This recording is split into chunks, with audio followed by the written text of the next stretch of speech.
Praise the Lord. സ്നേഹമുള്ളവരെ, എഫേസോസ് 5:17 തിരുവചനം പറയുന്നു, നിങ്ങളുടെ സമയം പൂർണ്ണമായും പ്രയോജനപ്പെടുത്തുവിൻ, ഭോഷന്മാരാകാതെ കർത്താവിൻ്റെ അഭീഷ്ടം എന്താണെന്ന് മനസ്സിലാക്കുവിൻ. ഇപ്പോൾ സാഹചര്യങ്ങൾ അനുകൂലമായിരിക്കുമ്പോഴും പ്രതികൂലമായിരിക്കുമ്പോഴും നമ്മുടെ ജീവിതം കർമ്മനിരതമായിരിക്കണം എന്നാണ് വിശുദ്ധ പൗലോസ്ലീഹ നമ്മെ ഓർമ്മിപ്പിക്കുന്നത്. നല്ല ചിന്തകൾ കൊണ്ട് നമ്മുടെ ഹൃദയം നിറയ്ക്കണം. ദുഃഖിച്ചും വിലപിച്ചും ആകുലപ്പെട്ടുകൊണ്ടും നമ്മുടെ ആയുസ്സിനെ നാം നശിപ്പിക്കരുത്. ആയുസ്സ് ദൈവത്തിൻ്റെ ദാനമാണ്. നമുക്ക് ദൈവം നൽകിയിട്ടുള്ള ആരോഗ്യവും ആയുസ്സും സമയവും അത് ദൈവീഷ്ടപ്രകാരം ചിലവഴിക്കുവാനാണ് നാം ശ്രദ്ധിക്കേണ്ടത്. സമയം പൂർണ്ണമായും പ്രയോജനപ്പെടുത്തണം.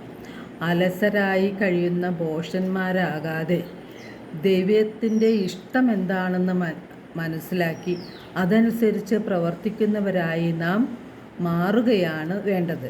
കർത്താവിൻ്റെ ശക്തമായ കരത്തിന് കീഴിൽ താഴ്മയോടെ നമുക്ക് നിൽക്കാം. തക്ക സമയത്ത് കർത്താവ് നമ്മെ ഉയർത്തിക്കൊള്ളും. നമ്മുടെ ഉത്കണ്ഠകളെല്ലാം അവിടുത്തെ ഏൽപ്പിക്കാം. കാരണം നമ്മുടെ കാര്യത്തിൽ ദൈവം ശ്രദ്ധാലുവാണ്. നാം അലസരായിരിക്കുമ്പോൾ നാം സാത്താന് അവസരം കൊടുക്കുകയാണ് ചെയ്യുന്നത്. ഫിലിപ്പി 1:29 തിരുവചനം പറയുന്നു, ക്രിസ്തുവിൽ വിശ്വസിക്കുവാൻ മാത്രമല്ല അവനു വേണ്ടി സഹിക്കുവാൻ കൂടിയുള്ള അവസരം അവനെ പ്രതി നിങ്ങൾക്ക് ലഭിച്ചിരിക്കുന്നു. അപ്പോൾ സഹനങ്ങൾക്കിടയിലും ദൈവം തരുന്ന ആയുസ്സും ആരോഗ്യവും സമയവും പ്രയോജനപ്രദമാക്കി അത് ദൈവേഷ്ടപ്രകാരം വിനിയോഗിക്കുവാൻ നമുക്ക് സാധിക്കണം. അലസരായി നാം ജീവിക്കുമ്പോൾ സാത്താൻ നമ്മുടെ ഹൃദയത്തിൽ കടന്നു കൂടുകയാണ് ചെയ്യുന്നത്. സാത്താന് നാം അവസരം കൊടുക്കരുത്. നാം അലസരായി നീങ്ങുമ്പോൾ നമ്മുടെ ഹൃദയവും മനസ്സുമെല്ലാം സാത്താൻ്റെ വർക്ക്ഷോപ്പാക്കി അവൻ മാറ്റും. ദൈവീക ചിന്തകളിൽ നിന്ന് നമ്മെ അകറ്റിക്കൊണ്ടുപോകും.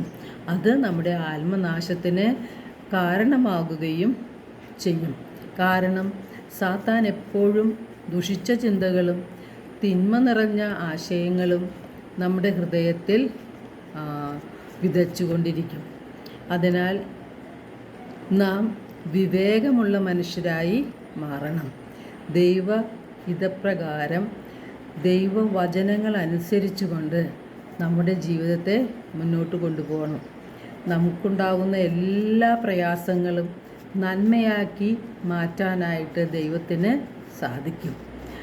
എല്ലാവർക്കും നല്ലൊരു ദിനം ആശംസിക്കുന്നു. ദൈവം നമ്മെ ഓരോരുത്തരെയും സമൃദ്ധമായി അനുഗ്രഹിക്കട്ടെ.